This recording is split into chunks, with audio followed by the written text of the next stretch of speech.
Okay, what was it like to get up on stage for the very first time in front of an audience, and what did you perform? It was probably Seben Crudele from me too! for Italian songs, and it was terrifying. I was shaking like a scared little child. It was the worst thing in my life. I did remember what my first experience was. I sang Cinderella in Rodgers and Hammerstein's Cinderella and in high school, and they did not use a prop shoe. I wear a size 11. So when they the prince picked it up, and then all of the chorus girls who have normal size feet had to pretend that they could not fit. They were put into this boat. Yeah. I started in musical theater. My first thing on stage was The Mystery of Edwin Drood. Oh, fun. Oh, yeah, that's a good one. So that was fun. And I played, I think it was Cricket or whatever his name was. I can barely remember. But it was fun, yeah. And then I heard this at the end. I was like, oh, I want that forever. where is that? Where Where else can I get that? What's your favorite aria to sing? I thought it said arm, and I was like, What's your favorite aria to sing. What's your favorite aria to sing?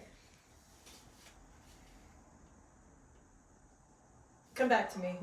That's hard. That's very difficult. Top 3. Right? Top 3 would Start be. with the tenor. Oh, start with Yeah, the yeah, tenor.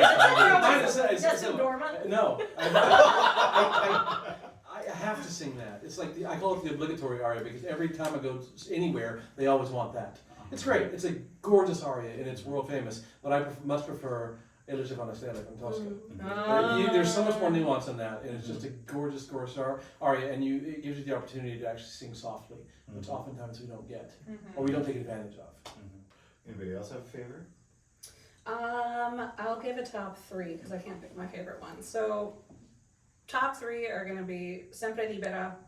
I Want Magic, actually, from Streetcar. I love it. And Visi d'arte. I love singing Molka, which is like, of course I do. I'm a mezzo, and that's the judgment scene from Aida, also, all day long. I also do a mean glitter bouquet in the shower. Yes. And my husband likes to yell, "That's not your fault!" I love to sing blues from Street Scene. Love that show. Oh, I love Great the show. show. I love the show. I love the composer, and of course the librettist Langston Hughes, Dynamite. But I love blues from Street Scene. I always do that. Anything else? Oh, when I'm in the shower, I will sing soprano aria to myself in falsetto. Which is? Queen of the Night. It's no, not that. Ain't it a pretty night? Ain't it a pretty night? It's nice. Also Ain't it a great. pretty night? It's nice. Another great show. Oftentimes, whatever Leontine Price sings, Yes. that's what I Oh, attempt sure. to do I love her. in falsetto in the shower. She sang everything. Well, there you go. Literally everything. Her Yeah. Carmen is one of my favorites. Yeah. So it's comes Also, out the of Stars Wawa. for last songs. So good. Oh yeah. Oh. Who is your favorite composer? Puccini right now, right? I'm gonna say Verdi. Same. Closely followed by Mozart. Yeah. Oh, I love Ravel's Enfant Oh yeah. because of the atmospheric Just talking about that that. he does in this piece, and I think that's cool. And then I love all living composers. Yeah. All yeah, of yeah, them? yeah. All of them. Yes. Next question. How difficult is it to learn all the languages? I only wish I learned all the languages. Right. Yeah. I think we're all still struggling with that. We're still learning them. But I don't know. Did anybody here have language experience prior to singing opera? Do you already speak a second language? Italian, French, German? They barely taught us English in East Texas. For me, the language is the most difficult part. Yeah. I work harder on that than anything else in the production. So when I'm working on a show, and if I do, like Tosca, I've done a lot. I'm fairly secure in all of that. So, but I always review every time I go to a production. You just have to. You know, you can't communicate properly if you don't know what you're talking about. Mhm. And you don't know what your fellow actors are talking about. No, My brother-in-law is German, and it was a very big compliment from my nieces when they allowed me to read to them in German. Now, mind you, I do not speak German, but I can read the words and have them sound good, except for that my brother-in-law was like, when you read, you sound like, I don't know, some very old-fashioned noble lady. I was like, I mean, that tracks. What made you choose opera? Opera chose me. I went to college to study music education, and like I said, as part of the requirement for classes, I had to have voice lessons. I never had voice lessons in my life, and my voice teacher, bless him, he saw something in me, and he convinced me that maybe I should, switch to performance and try it out. And a little boy from East Texas, jumped on the opera stage when he was 19, my first role. So, and kind of fell in love with it. Yeah. So. I just love that opera is all the most everything. You're never a little bit anything. You're like the most happy, the most sad, the most in despair, the most frustrated. It's never just like, I'm mildly content. No, It's a there's no very such thing. emotional art form. Yes, indeed. I actually have a great story that I shared on my social media today. I also was music education and pre-med, because I had no idea what I was going to do Yeah, sure. with my life, and had never seen an opera. And my best friend's date stood her up for Madama Butterfly school production. And she's like, I don't know how to explain this to you because you don't know Puccini, but I can't go see a Puccini opera by myself, so you need to come. And I was like, gross, is it like 3 hours long and it's in Italian? I cried the entire time, like from the downbeat, sobbing, nasty, shaking, crying, and then I changed my major and that was it. So Madama Butterfly is the reason why I sing opera. Mm-hmm. Good stuff. Opera singers tend to be rather ambitious people. What? Who set very high goals for themselves. Really? Yeah. What was your favorite song as a little child? Underlined little. What was my favorite song as a little child? There was a lullaby that my mother used to sing for me. It's a Hawaiian lullaby. And it's about the sounds of the ocean that you can hear in a seashell. And we would sing it, me and my mom and my sister, in harmony. Oh, wow. Because of course she had to teach us the harmony part. That was my favorite. I love that. My jam was Little Ducky Donald. Can you sing it? Donald sitting in a puddle. I didn't know all the words even as a kid. I was like, a bug goes, Mom. I was just gonna kind of get to the vowel. And when you splish and splatter, not much you splish and splatter, not only a little ducky Donald, quack, quack, quack, and that's the song. And that was my jam. What is the silliest opera, and what makes it so? I tend to think of like silly with like experiences on stage of like how ridiculous some situations were. There was we did this magic flute, and we were all, and I was lead number one, and it was one of those things where it was a revival, and so everyone in the company knows it, and people would just get swapped in and out.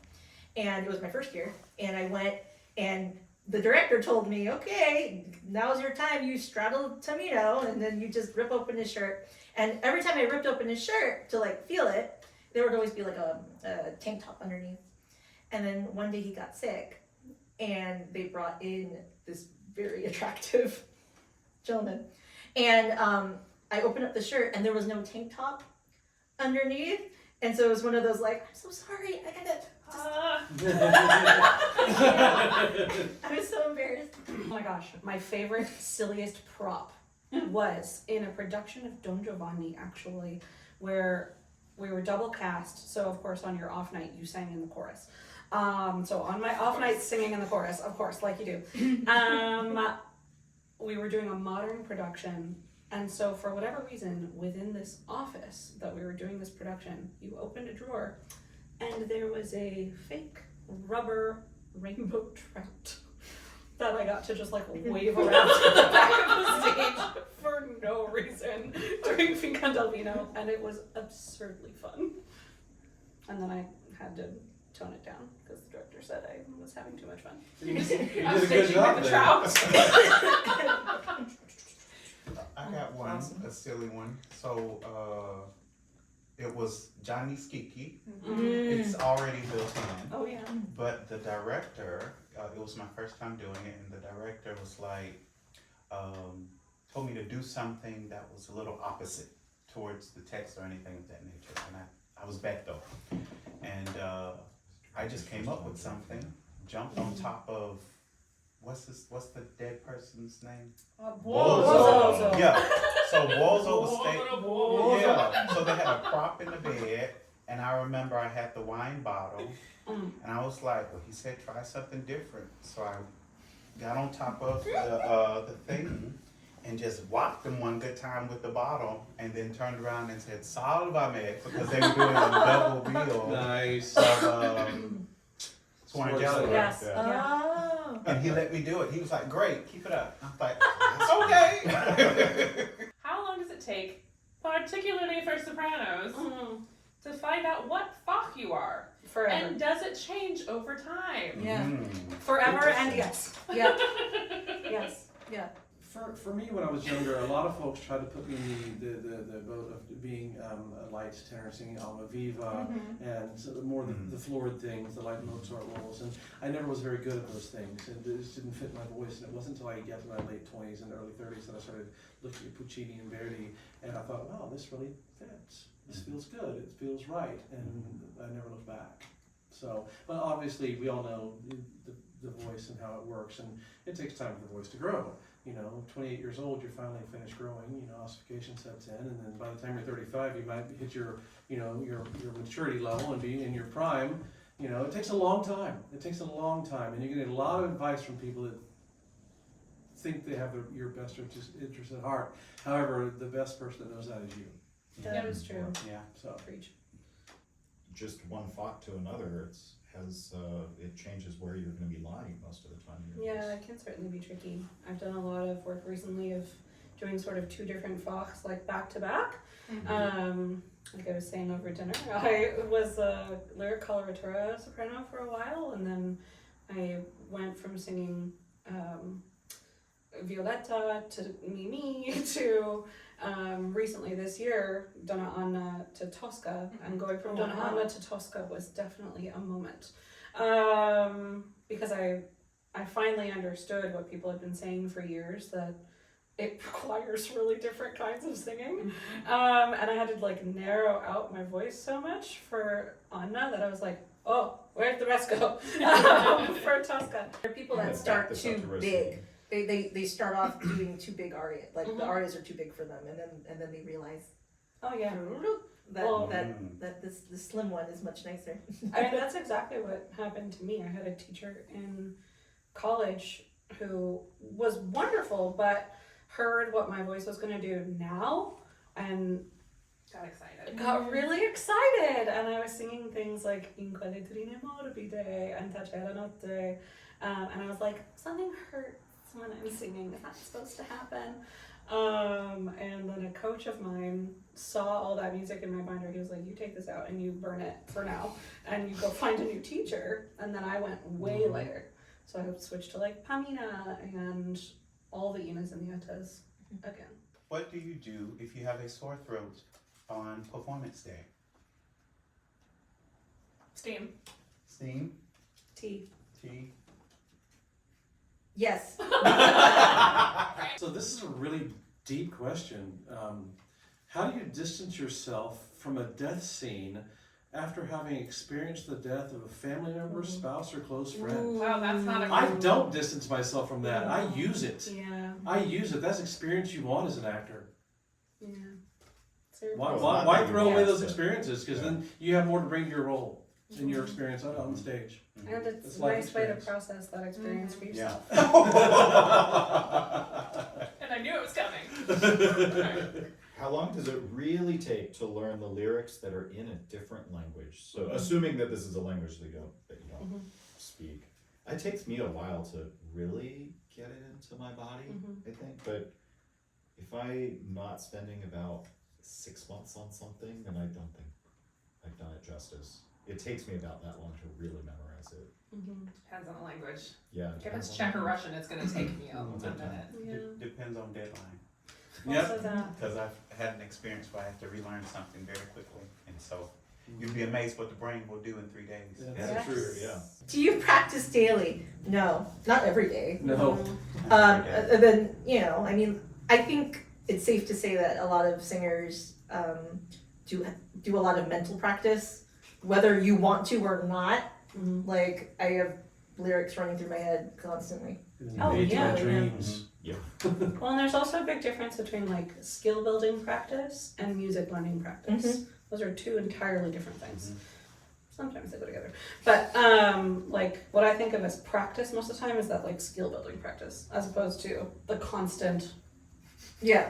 chatter in there of whatever the current show is. What is your process for learning and preparing a role? I always start with the language. I like to do piano work and also listen to as many recordings as I possibly can to get lots of different ideas for interpretation and tempo. And if it comes from like a famous play, for example, I'll frequently read that too.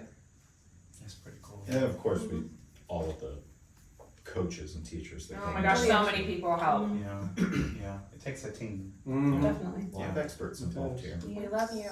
Ready? Come see Morte Vita on Saturday! Hey, what do you want to count us down?